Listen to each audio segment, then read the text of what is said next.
everybody, and welcome to Continual and the Panel Room. Today, we're going to talk about the Winter Classic, Hockey Romance. This is so awesome, and I'm so excited to have my panelists here today, and I'm going to let them introduce themselves before we get started talking about the awesomeness that is Hockey Romance. Jen, let's start with you. Jeanne FitzGerald. I'm from Fort Worth. I write contemporary male, and I have one random historical that'll be coming out next midsummer, actually. And speaking of the Winter Classic, I did attend that here in DFW 2019, I think, whenever it was. Fantastic experience to do something like that. Oh, I'll bet. Anna? Hi, I'm Anna Sugden. I write hockey romance, obviously, for Harlequin, for Entangled, and also indie. You may find it strange that an English woman writes hockey. We do have ice hockey over here, but I lived in New Jersey, and big Devils fan. So that's why I'm involved in all of this. Yay! Vicky? Oh, I write, I'm Vicky Locey. I write under the super secret pen name of Locey. I write, nobody knows who I am. I write mostly hockey romance, but I kind of dabble in contemporary paranormal and historical queer. I co-author with this lovely lady over here, RJ Scott. We just finished our 26th collaborated hockey romance. So yeah, the hockey romance is a big part of my life, as are the Rangers. That's Zook. He's no longer with us, but I still love him. He was a Dallas Star for about 3 months. He was. Speaking of Winter Classics, I saw the Devils Rangers one at Yankee Stadium. Cool. Oh, cool. Nice. That one was beautiful. That was a Sophia? Christmas present from my husband. Oh, that was so cool. Sophia? Hi, I'm Sophia Henry, and I write contemporary hockey romance. I am from Detroit, and I tried to go to the Winter Classic at the Big House in Ann Arbor at Michigan Stadium, and I could not finish driving there because I lived in the South for 20 years, and I couldn't drive through. It was snowing, it was sleeting, and I was like, you know what? I'm just gonna get a hat and go watch it at a bar after having tickets and everything. So I watched it in a warm bar. Man. I don't blame you at all. RJ? Hi, I'm RJ Scott. I'm a Brit as well. Hey, big fan of the Penguins. Have been for way too many years. Must be at least 5 now. I write romance, and I have like 150 or so books out, but 26 of them I've written with Locey, and that's hockey romance. We have 4 series, and we're just thinking about our 5th. We've got so many ideas, but not enough time. So we do love our hockey romance, and we get along most of the time. But she is a Rangers fan, so it does make things really difficult, obviously. I feel for you, RJ. I feel for you. Yeah, seriously. It's gonna be that way, is it? I see.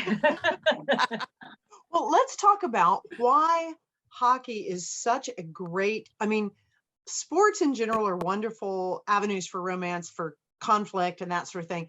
But hockey, there's just something special about hockey. Sophia, what for you, what drew you to writing romance in a hockey scenario? I think what drew me originally was growing up in Detroit, being a Red Wing fan since I was like old enough to walk, basically. And when you watch your teams, and I'm sure everyone can agree, and you listen to their interviews, the hockey players are so genuine and they're down to earth. You see some, but you don't see like a ton of articles or interviews about like blingy stuff, or I don't know, like crazy stories about like fame. And again, there are exceptions, but I just thought they were so down to earth and they seemed like real people.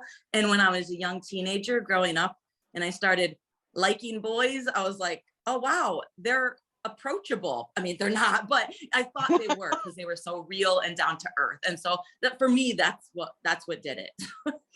Yeah, I've never heard a hockey player talk about himself in the third person the way some of the really famous footballer. But well, when so-and-so does, yeah. Hockey Yeah. players, that's very true. I'd really thought about that.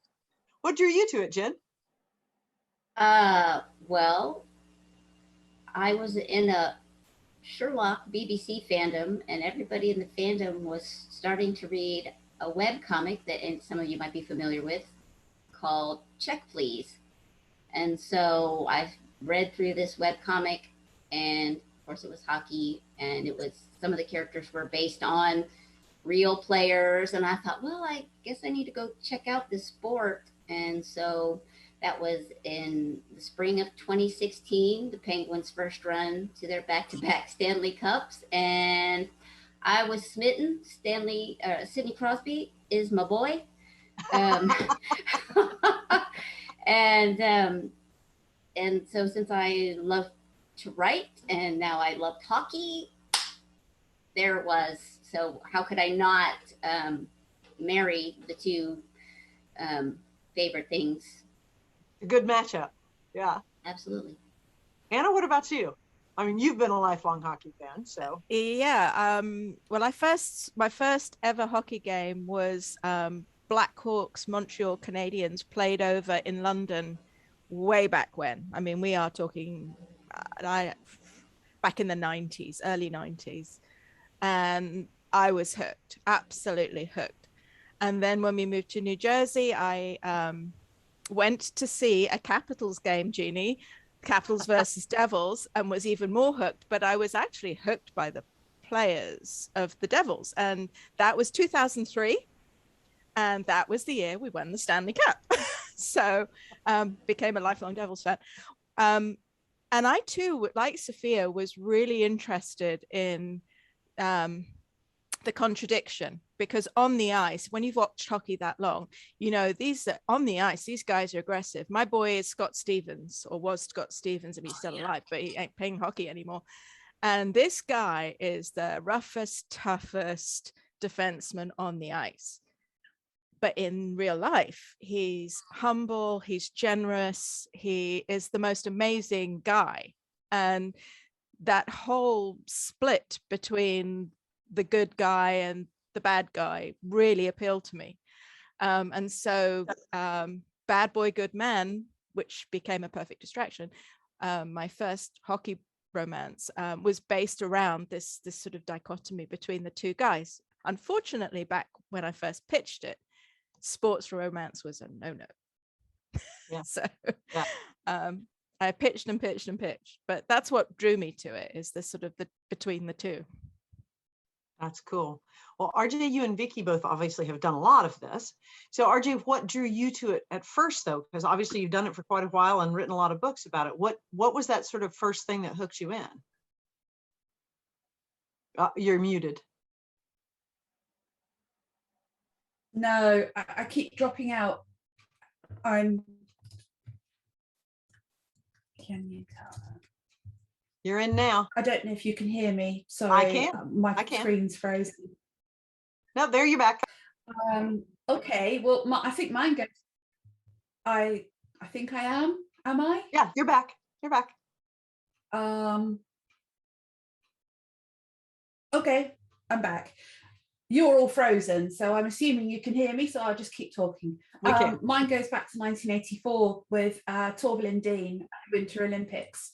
And I saw this hockey business, and it was like so fast and so physical and so exciting. And we don't have a lot of hockey over here, but I'm a fan of the Cardiff Devils, and I've seen them a couple of times. And then I read some hockey romances, just like you do, and I was absolutely fascinated. And I read every single hockey romance I could, whether it was MF or MM. And I don't know, I just decided I was going to like a team.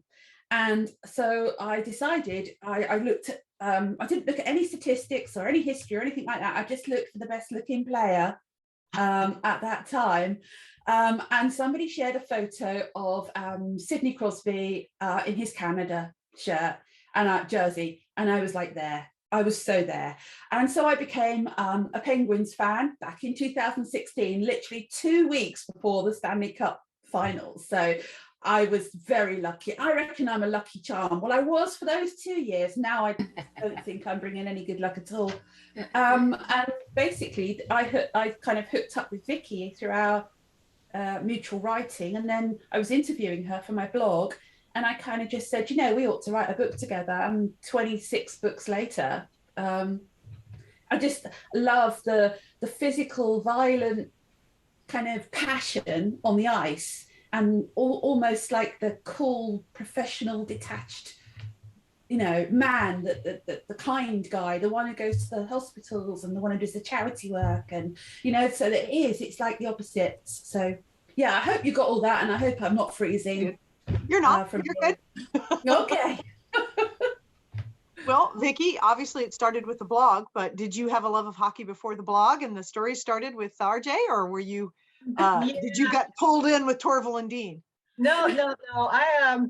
I grew up about 20 minutes outside of Philadelphia, in the 70s. I guess I probably don't really need to say much more than that. If you did not cheer for the Broad Street Bullies, you were driven out of town with pitchforks and torches. So I grew Not up. much has changed. No, it hasn't. So I grew up in that whole era. I grew up I love Bobby Clark with those golden little curls and that toothless smile. So hockey has always been a part of my life. Then I moved away from the area and moved to upstate Pennsylvania, right along the PA-New York border. And I got married and I had a child, and I kind of drifted from it for a while. And I saw a submission call for an MM sports anthology. And I was like, oh, well, I could touch back up with hockey again, you know, because I enjoy hockey. I couldn't find any Flyers games up here. And so I stumbled across the Rangers. And there was this fella called Henrik Lundqvist, who, he's still my heart. And then Matt Zuccarello, and this was back in the team when you had Hagelin and you had Broussard, and it was just a miracle team. And I fell in love with this team. I don't know if I'm allowed to go back to Philly now, to be honest with you. I'm not sure. Step back within the city borders. So that, you know, so hockey's always been a part of my life. And so I started dabbling with hockey romance. I started out in MF, and then I went to MM. And then, like RJ said, she interviewed me for her blog, and we were like, yeah, you know, yeah, we ought to write a book. And here we are, like, I don't know, 45 years later, and we're still writing books, and we're still talking to each other, and that's a good thing. That's a really good thing. Yeah. I think we wrote the first book in like 3 weeks flat, didn't we? It was literally 3 weeks today. Yeah. That's cool. Sometimes when it hits hot, like hockey. Well, one of the things that occurred to me when preparing for this is, you know, we see these guys, like all of you have mentioned, that are really athletic, really aggressive, but they seem to get a lot of that out on the ice. And they do a lot of the charity work, and they do a lot of the other things. So you have that, like each of you mentioned, that dichotomy. What did you feel about bringing that into the character of a hero? How did you pick heroines for that kind of man? Sophia, what about you? Or heroes in this case? I'm not all of my heroes are that. Okay, tell me about your heroes and how you partnered partnered someone with them. Yeah, I partner my heroes and heroines with their flaws and what they need from somebody or need to learn about themselves. And so that's really how, like, my very first ever book that I wrote, my debut hockey romance with Random House, was a Russian player and a college girl who lost her soccer scholarship, and she needed money, and so she got hooked up with him to be his translator for like the month she was on a spring break in college. or not spring break, sorry, winter break. So I was like, what can I do to put these two together? You know, they both need something from each other. She needs the money, he needs a translator.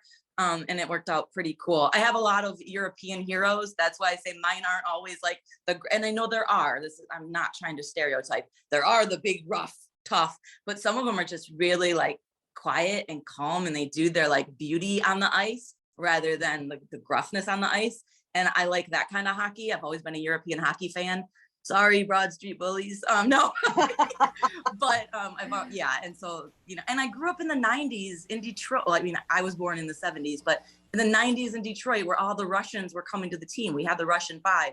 So a lot of my heroes are Russian for that reason. So that I pair them up with what does somebody need? What's their flaw? What's their like, and then I give them someone who's going to challenge that and challenge them. Yeah, that's cool. Anna, what about you? I'm very similar to Sophia. Love European hockey too. Been to see hockey in Europe. Speaking of Lundqvist, the only Lundqvist I can like is the one who plays or played for Gothenburg in Sweden. So yeah, I like his twin brother. So although I do have a soft spot for Hank now that he's not a Ranger. Sorry, just got distracted there. Yeah, I'm the same. I have an idea in my mind of the hockey player and the issues that he faces. So the heroine is obviously the last person in the world he should fall in love with, because that's how it works. And it's kind of fun to put these guys who are very confident in their ability on the ice, but not necessarily very confident off the ice, to put them to the test. And the other thing is, certainly in New Jersey, may not be the case in places like Detroit, and certainly not in Canada, but in New Jersey, hockey guys, unless you're, Martin Brodeur, the god of, goalkeeping, unless you're somebody like that, nobody knows who you are. People don't recognize your face. They don't mob you in restaurants or anything else. So you're more likely to know the hockey commentators than you are to know the actual players. So they don't have the same pressures that, say, a football or a baseball player might have. So they don't have this natural bullishness, I don't think. Which also makes it quite interesting, because then the lack of confidence comes into it.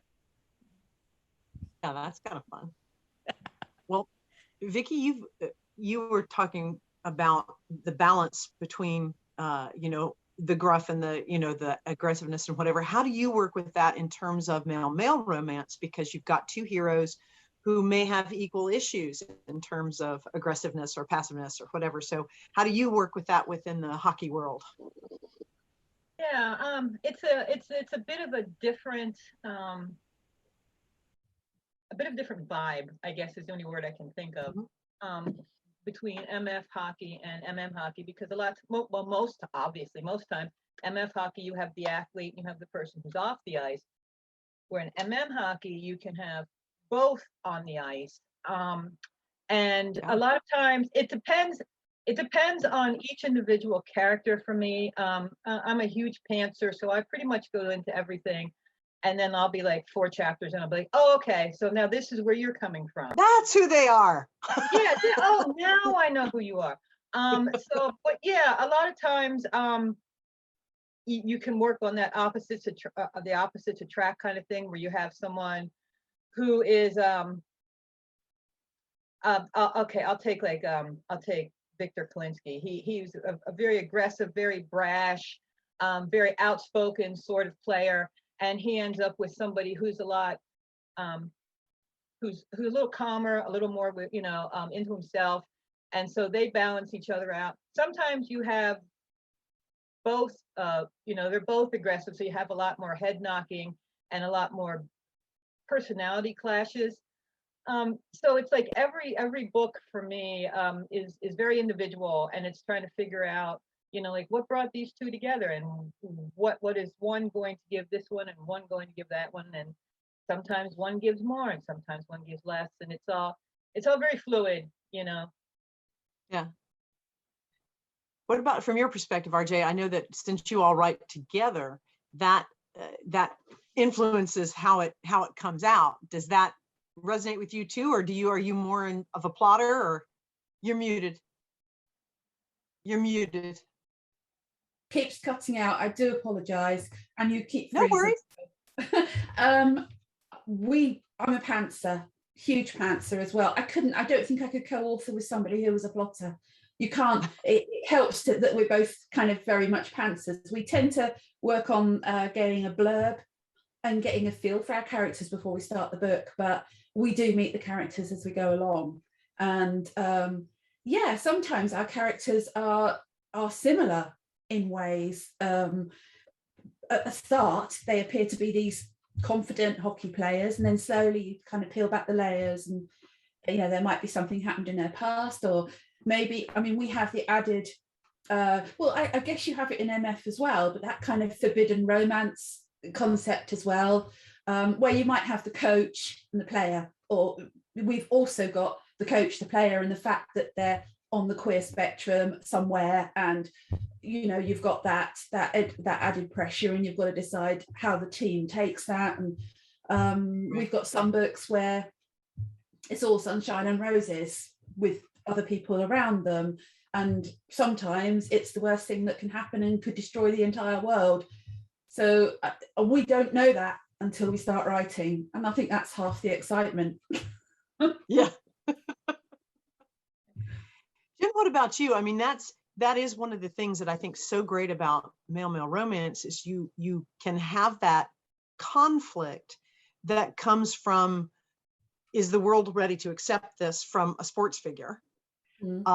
Or this is just our business and nobody else, we don't give a shit. So how do you handle that? What they all said.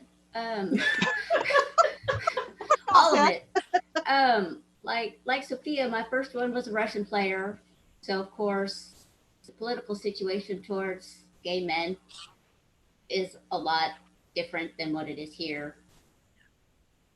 And so he, of course, just was paranoid of coming out, would be disowned by his family, the whole 9 yards. So he was very afraid of that. His love interest was the guy who had been oppressed as a kid. And when he left home, he said, I'm never going back in the closet.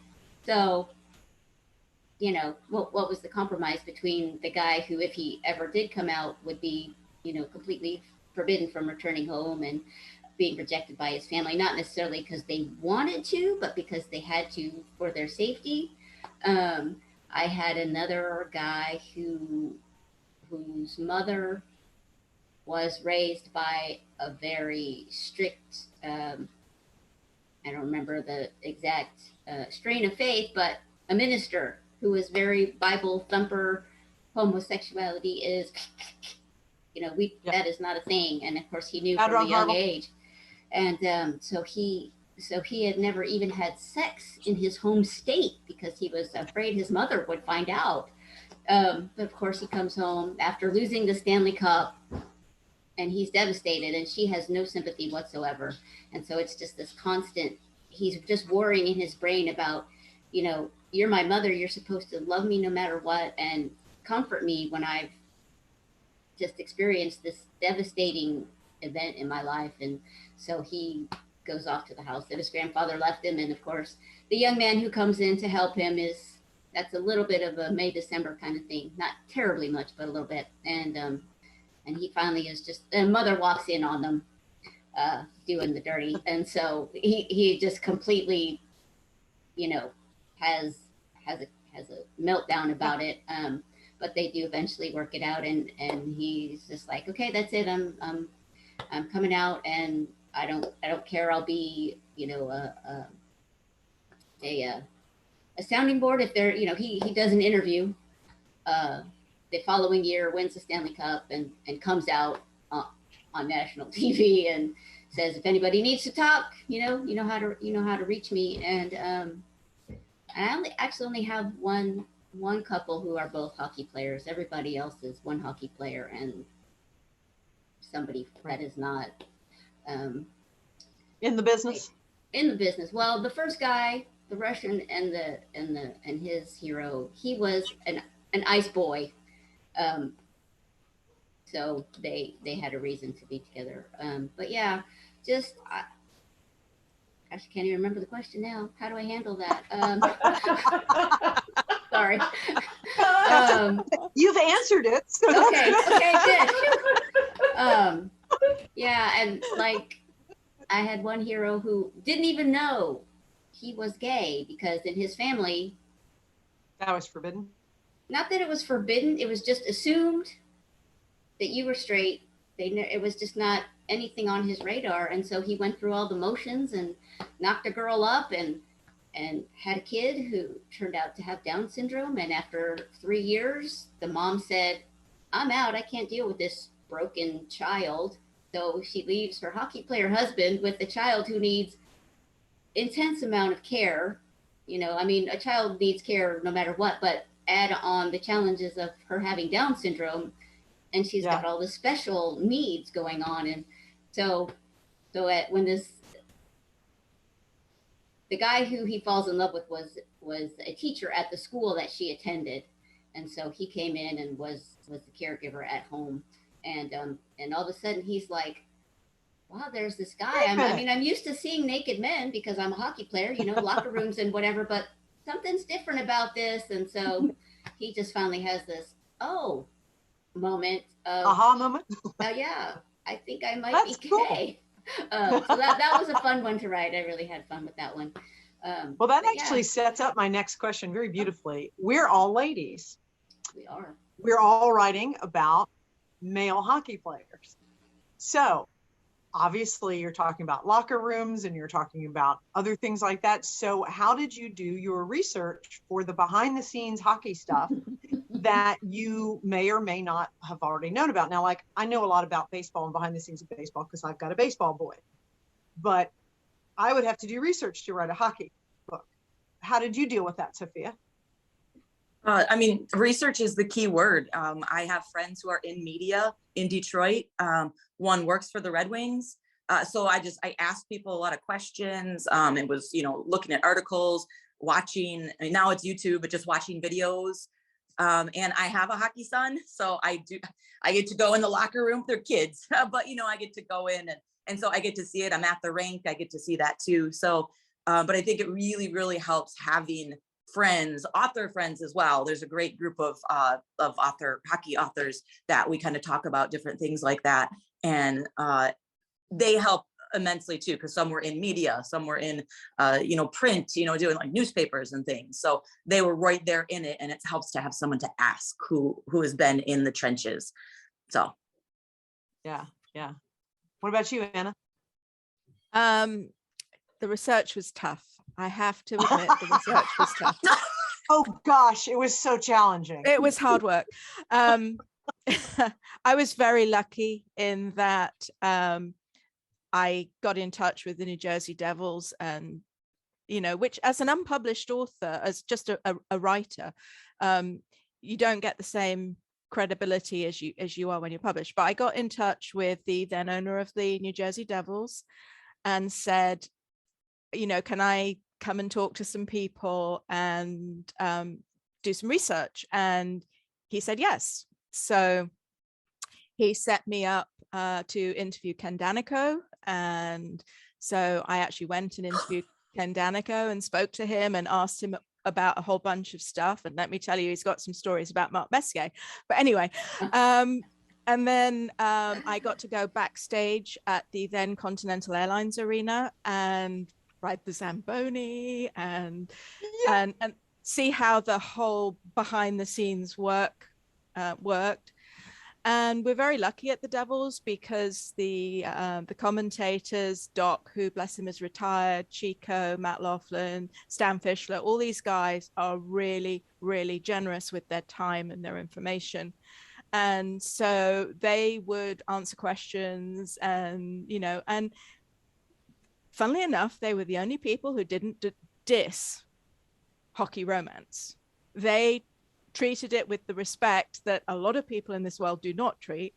They were really excited about it, and they were really interested in, in getting involved. And going to practice, actually watching how they do things, talking to the guys when they come off the ice, because they are very generous with their time, all that kind of thing. So, and then you get to meet your heroes as well. I suffered for my art, I want you to know. Absolutely. Can I ask Anna real quick? Yeah, of course. You said you contacted the owner? Yeah. Holy cow. I'll let I you would have in went to, like, I don't know who I would have went to. I Well, was like, no, the owner. That's the mind truth- blowing. That's awesome. The truth was, well, the backstory to that was I actually contacted marketing because I was a marketing person in a former life. I contacted marketing and heard nothing. I then contacted the New York Rangers, who I know are very good at this kind of thing. And also Deirdre Martin, who was the first hockey romance lady I read. She said that the Rangers had helped her out. I wrote to the Rangers and said, you know, would you guys be prepared to help me out? And they said, yeah, sure. And I thought, you know what? This sucks. My own team, I'm a season ticket holder. My own team won't talk to me. So I thought, bugger this. So I wrote to Jeff Vanderbeek and said, I cannot believe I'm a season ticket holder, blah, blah, blah, blah, blah. The New York Rangers will talk to me, but my own team won't. And that's when I got an invite. That's Got awesome. them fired, didn't they? Very nice. That's outstanding. Yeah. But all credit That's to the New York outstanding. Rangers. You know, they are fantastic at doing that kind of thing, and they were an inspiration. And actually, the new generation of Devils ownership has really changed all of that. It's, you know, it's really changed how they handle that sort of thing. So I was very lucky. So. How fun. What about you, Jen? I did very, very little research. Not much of my stories actually takes place because, like, the first one, he had a concussion. He was not Off the ice. Yeah. Yeah, he was not playing hockey. The guy with the kid, he was playing hockey, but most of the story took place with the kid and in the home. And but like Sophia said, YouTube, watching interviews and just looking at the background, what's going on behind the players during their interviews.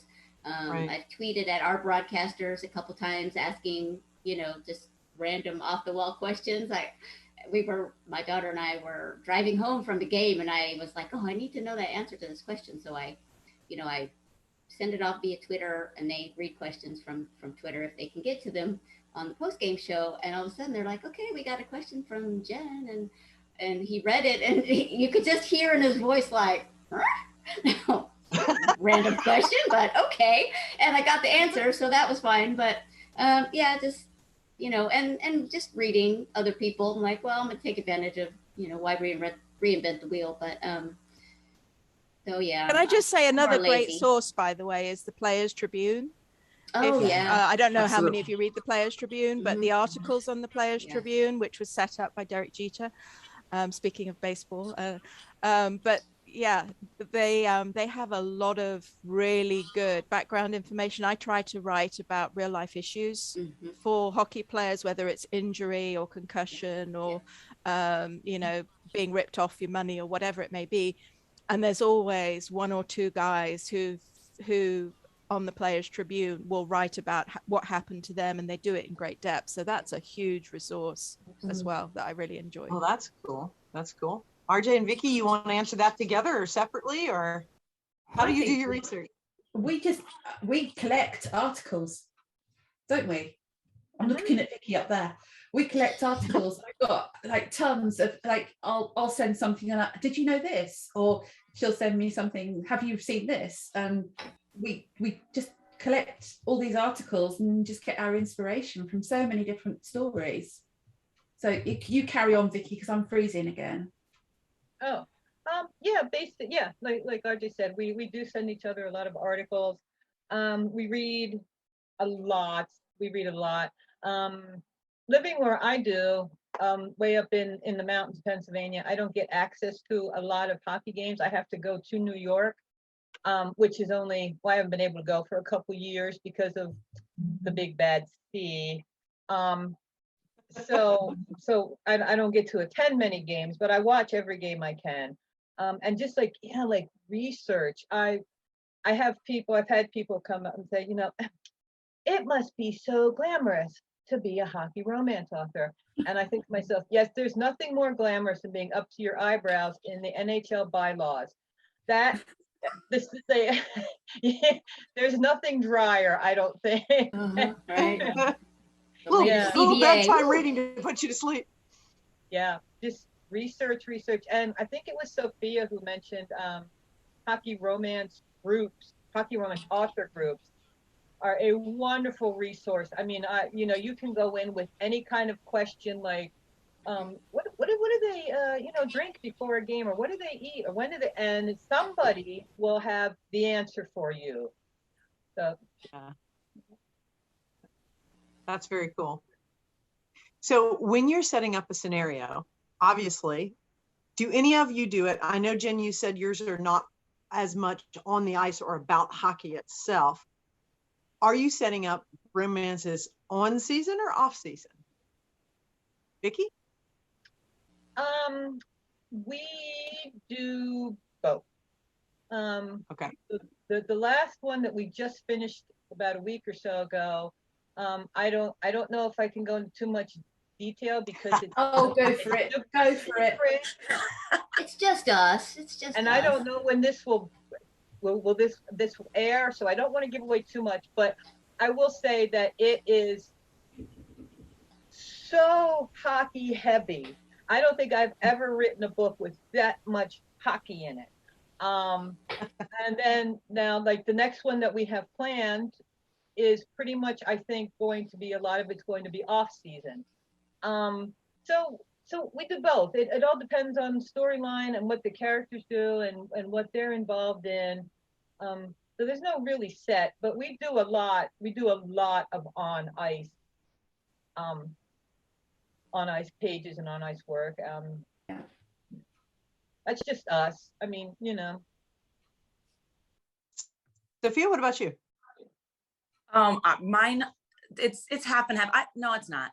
I do mostly off ice. I've said a lot of times that there are hockey author romances, and some of them are right here in this panel because I've read them all. Not all your books, I'm sorry, but I've read all of you. That do hockey on ice so much better than I do. In fact, if you want to read that, I will tell you who to read. And if you want to read that, go to a hockey game and listen to the play-by-play. I'm not great at it because I want it to be about the hero and heroine, because I do write, male, female, and she's not on the ice. And so most of the time my books are taking place off the ice, but it's during the season. So, he's gone or they're here or that, so I put that into the books, but I don't write a ton of hockey. Some of my books have hockey on ice scenes, but I would say I like locker room scenes better, or I like scenes where the boys are together at a bar or having dinner or somewhere than I do on ice, because I don't think they can get a lot of great, personally, my people can't get a lot of great talk, one-on-one, hey man, let's really dig into this on the ice. Where sometimes they need their buddy to twist them around and tell them what's up. So I like doing that and getting the banter and camaraderie around teammates off the ice. So cool. Anna? I do both. I love to write hockey. So I, and it's great when you get readers saying to you, I was so invested in your hockey game that I was actually cheering. And then I realized it was fiction.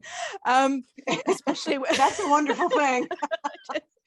I had one in my second book. One of the players is going to leave the team, and he's choosing which team to go to, and chooses to go to the Avalanche. And I had somebody write in and say, I cheered when he joined the Avalanche. Then I realized he wasn't a real player. But anyway, yeah. So yeah, I love to write hockey. I love to involve, bring readers into the hockey game. but the hockey's always with a purpose. Right. So it's there to do a job, not just be great hockey. But I also write stuff because I try to cover these real life issues. I do try to cover elements like the team dinners, like the bus trips or the flights or the off season, and all this sort of thing where people are unwinding. So I try and make the world real, but make it relevant to the issues, if you see what I mean. So it's not just hockey for hockey's sake, much as I love it. Yeah. What about you, Jen? Well, the only on ice hockey I've written was the aforementioned Stanley Cup final loss, Game 7, where I remember watching the Bruins lose. I think it was to St. Louis. So I just remember that scene of Marchand just holding his stick on the ice, waiting for the Blues to finish their celebrating so they could do the dreaded handshake line after that devastating loss.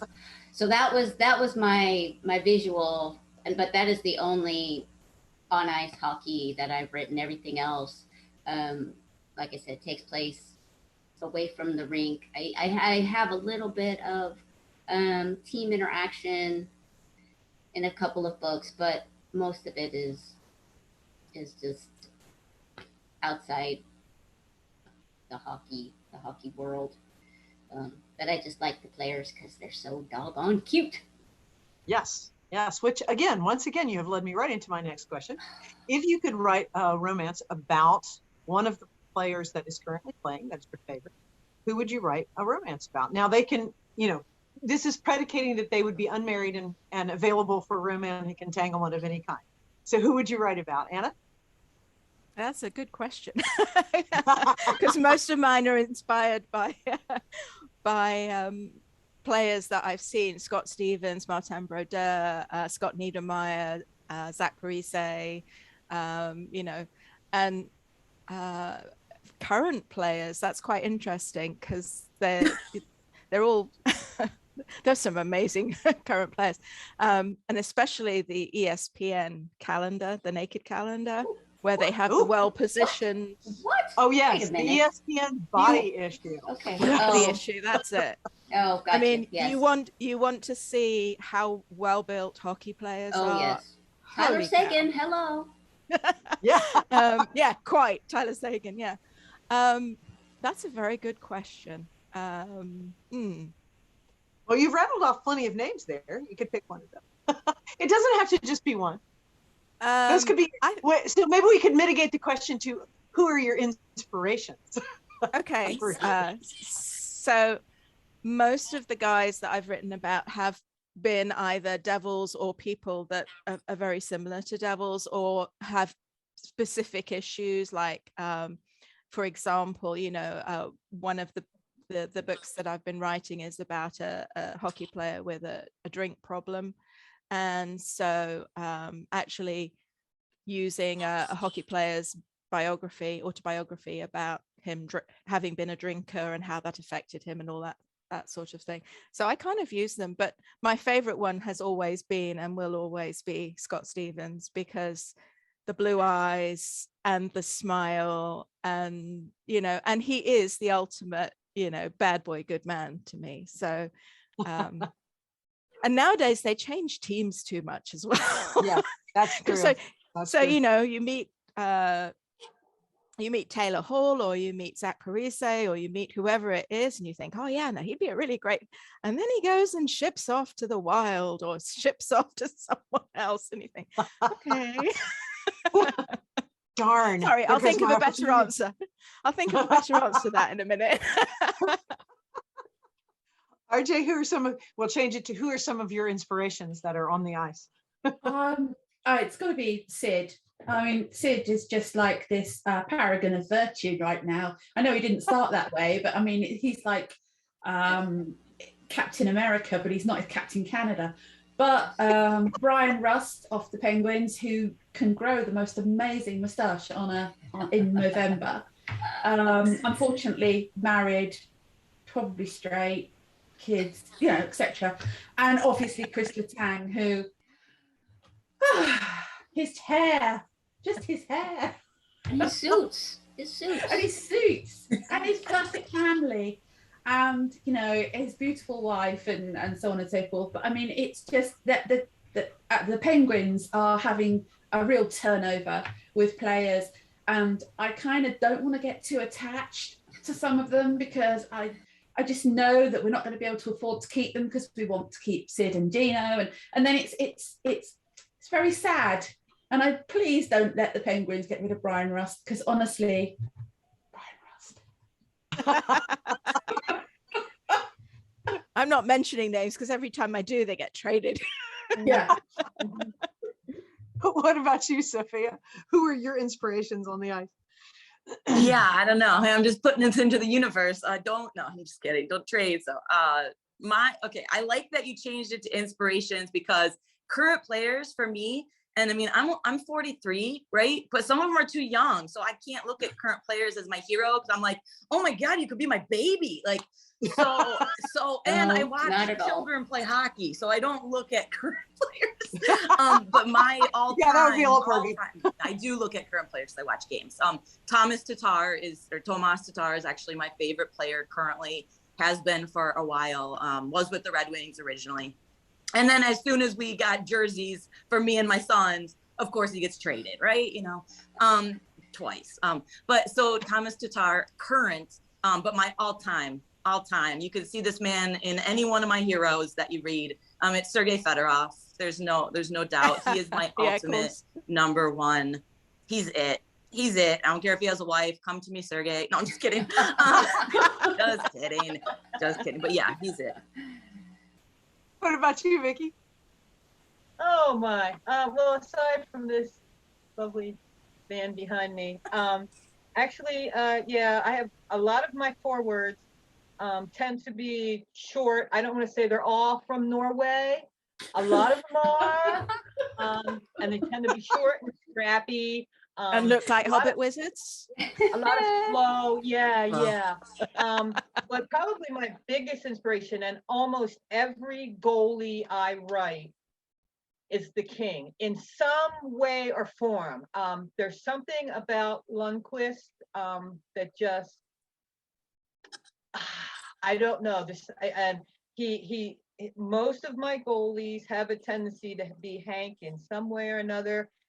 They're usually all very suave and very well dressed and very well groomed. And, you know, maybe sometimes on the ice, they might squirt other players with their water bottles or, you know, do little things like that.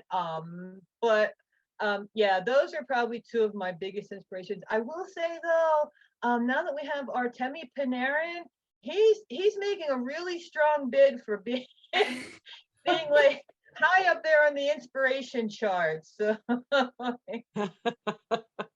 That's great. Jen, what about you? Well, let's see. Let me go down the list. So book one was Matt Zuccarello. Matt Zuccarello. I found some really beautiful pictures of Matt Zuccarello. So that was my visual inspiration for Stemka, my Russian player. And book four that I'm trying to write now, Nathan McKinnon is my visual inspiration. Sidney Crosby has been one of those. Tyler Sagan's been one of those. I just find good pictures of those guys out on the internet in their suits or in their bathing trunks or whatever. Rubber duckies, maybe. And I use them for the visual, so I can reference them for my descriptions and stuff. Right now, I'm thinking Jamie Benn needs to be next on the list. Well, it's that man is a beautiful, beautiful man. Yes, you know, Anna, you referenced the and he's not too young, which is great. The ESPN body issue. Every time I see that, I'm like astounded, because you know they'll have like the volleyball players. You're like, I did not know somebody would be built that way and play volleyball, or you see the guys who do that, like the hammer throw and things like that. You're like, holy cow. But the hockey players and the baseball players, I'm like, Merce. I remember years ago when the Canes won the cup and Rod Brindamore is pictured at his home, because you spend a day with the cup. He's obviously pictured in sort of cutoffs, holding the cup above his head, and you're going, whoa, where did that body come from? Yeah. Because I mean, the guy is so defined, and you think, and he's not nice guy, I'm sure, but not the best looking of guys, let's face it. But wow, talk about physique. As long as you take a picture from here down, you're amazing body. Yeah.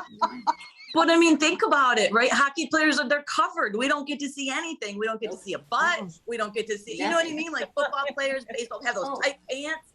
We don't get to see anything. So when we see them in their like native, you know, it's like, whoa, that's what you look like. You're, dude. There was a thing last season, I believe, for the Stars, and they would, you know, after the game, they would go take a picture in the locker room, and there was these several games where the guys were down to their undershorts, their underarm or whatever, and their thighs, and it got to be a thing. All the fans were like, "Where's the thigh pic? Where's the thigh pic?" And we only got about 4 of them, and it was very. We had a situation where I went to a Devils practice to speak to various players and, you know, take pictures on the ice and see how practice went. And Travis Zajac was then I mean, he must have been, I don't know, 2 or 3 years in. So he was a young kid. And he went to the locker room, but he came back to give some information to somebody, only he'd taken his sweater off in the meantime.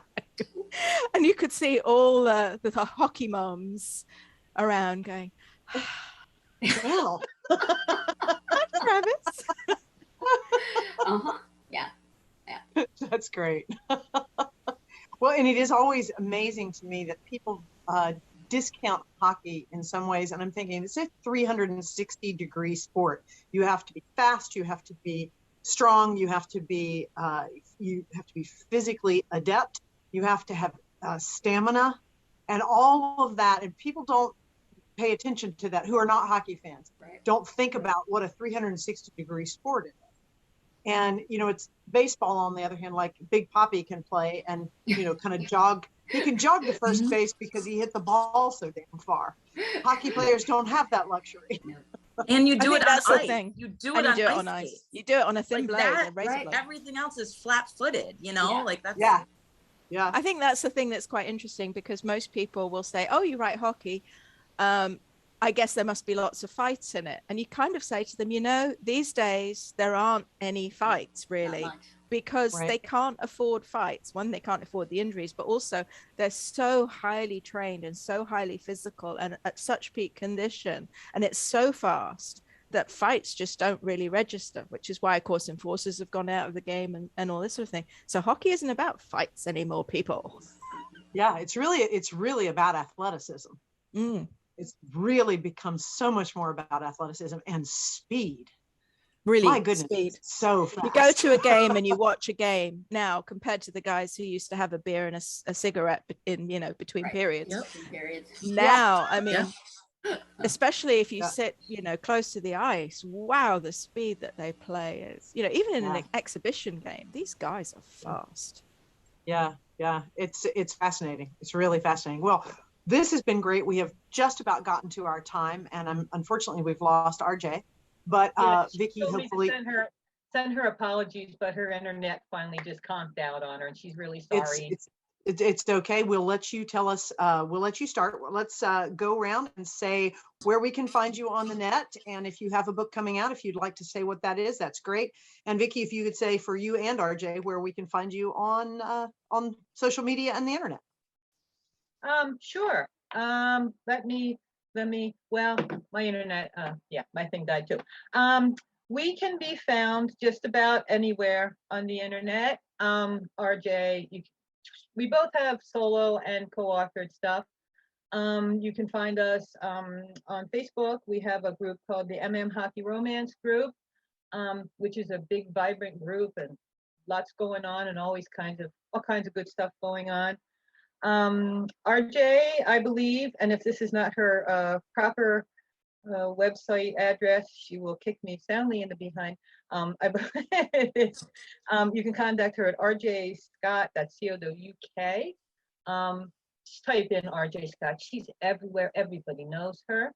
Okay.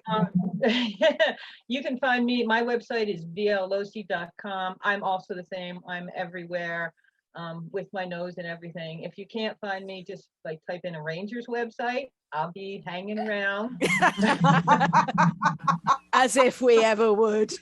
Yeah, right. Right. Oh, it burns. Yes. Sorry, Jen, Vicky. what about you? My blog/website is JeanneFitzGeraldWriter.com, and I am mostly on Goodreads. I don't do a whole lot of, I'm a consumer pretty much on all the other, a hockey consumer on Twitter and Facebook. I mean, I just am. So at Goodreads, I'm Jeanne Fitzgerald with a capital G. There's two of us, but I have the capital G. And I just released a book, I think Thursday or Friday. It's not a hockey book, but it is in a small town in northeastern Pennsylvania. Yay. That I made up. It's a made up town, but it's up there about 30 minutes south of Binghamton, New York, just inside the Pennsylvania border. But it is a Christmas book Binghamton called Devils. To Linzer and to Cherish. And so that's me. Excellent. Sophia? Yeah, I'm found everywhere. My website is sophiahenry.com. And I'm on Facebook, Twitter, Instagram, YouTube, like anything. It's Sophia Henry or Sophia Henry 313 is my handle for pretty much everything. And I just wanted to thank you for having me. And also thanks for all the wonderful people on this panel. It's been really fun. And I love everyone here and just happy to be a part of this. Thank you. Yay. Thank you. Anna? Well, unlike the others, I kind of don't really do much in the way of social media. I am on Facebook, I am on Instagram, occasionally on Twitter. My website is Anna Sugden, SUGDEN. For some reason, people like to put the D before the G. I don't know why, especially on your side of the pond. But AnnaSugden.com, or search for me on Anna Sugden. Like Jen, I'm a hockey consumer on most of the social media sites, but you can find me there. My most recent release was Hot on the Ice, which is the new at Dockers series for Entangled. I've reissued most of my New Jersey Ice Cats series. So the hunky guys that are behind me, you can find them at most good bookstores or online or whatever. I'm also have my latest story is a non-hockey story, actually, in an anthology with Jeannie and some others called Ring in the New at Caneham Castle, and features actually a chef. So, something a little bit different, but is kind of connected to stuff I've done previously with the ice. It's hockey adjacent. It's hockey adjacent, yeah. And I think that's it from me, but get in touch, go to my website, and like Sophia, it's great to be with a bunch of people who love hockey romance, and be able to talk hockey. Yay. Well, thank you all of you for taking time this afternoon to be with us here on Continual. I'm Jeanne Adams, and you can find me at jeanneadams.com or on most social media and on Continual. Again, thank you so much for being here, and have a great holiday.